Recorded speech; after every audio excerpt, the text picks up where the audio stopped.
మీ ఊరోళ్ళే కదా, మీ పక్కూరి నాయకులే అందరూ. ఏం చేశారు అందరూ? మరిపోయిన వాళ్ళందరూ. అదే విజయరామరెడ్డి అడిగింది. అప్పుడు ఎవరు ఒక్క నోరు తెరిచి అడగల.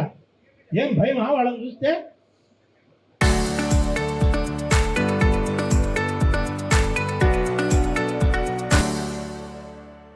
మీ ఇళ్ల ముందుకు నీళ్లు తెస్తా ఉంటే దిక్కు లేకుండా వదిలేసిపోయినారు మీరు. ఇవాళ వచ్చి వాళ్ళు ధర్నా చేస్తే వాళ్ళతో పోయి మళ్ళా వాళ్ళ సంఖ్య ఎక్కువ కూర్చున్నారు. సిగ్గని పిలా మీకు మరిపాడు వాళ్ళకి. ఏమా ఇవాళ మమ్మల్ని అడుగుతున్నారు హై లెవెల్ కెనాల్ శంకుస్థాపన చేసింది నేనే,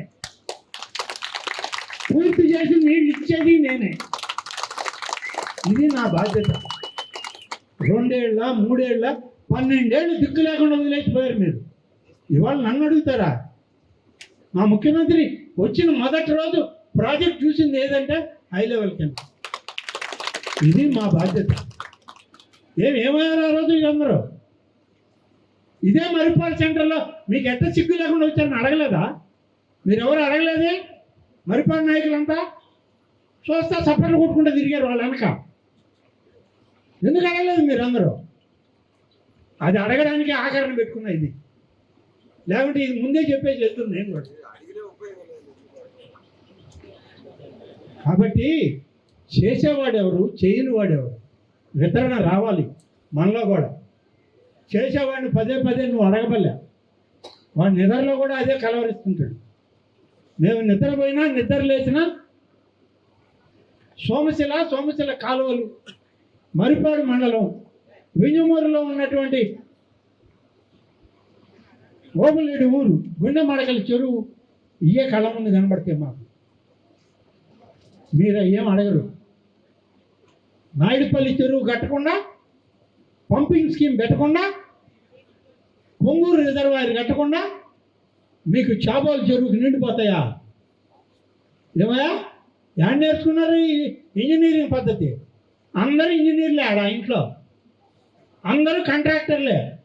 టోల్ గేట్ పెట్టకుండా డబ్బులు దండుకున్న కాంట్రాక్టర్లు వాళ్ళు. రోడ్ల మీద మట్టి ఉడుచుకొని తిరిగేవాళ్ళం మేము. ఈయనేం సంపాదించాడు? 2 సార్లు ఎమ్మెల్యే. ఇప్పటికి 20 ఏళ్ళ నుంచి తెలుగుదేశాన్ని నమ్ముకొని ఉన్నాడు రాజకీయాల్లో. నేను 6 సార్లు ఎమ్మెల్యే, 7వ సారి ఎమ్మెల్యే, 5 సార్లు మంత్రి. మేమేం కోట్లు సంపాదించి టోల్ గేట్లు పెట్టుకున్న డబ్బులు దండలే ఏడా. నా మీద పోలీస్ కేసు లేదు, విజయరామరెడ్డి మీద పోలీస్ కేసు లేదు. ఎందుకంటే నిజాయితీగా బతుకుతున్నాం కాబట్టి జనం మధ్య. ఆ నిజాయితీ లేని వాళ్ళు కోటీశ్వర్లు అయ్యారు. ఒకప్పుడు ఇక్కడ మట్టి తీసుకున్న వాళ్ళే ఇవాళ కోట్లకు పడగలెత్తారు. కోట్లకు పడగలెత్తి మిమ్మల్ని మర్చిపోయినా మీరికా వాళ్ళని దేబరించుకుంటున్నారు పోయి. మీరెక్కడ మీరు వస్తే మేము వస్తాం. ఏడకి వాళ్ళు వచ్చేది, మీరు పోయేది. ఏడకాయ పోయేది, గుక్క నీళ్లు పోయేలా మీ గొంతుల్లో. కనీసం ఆలోచించండి. మరిపాడు మండలం వాళ్ళు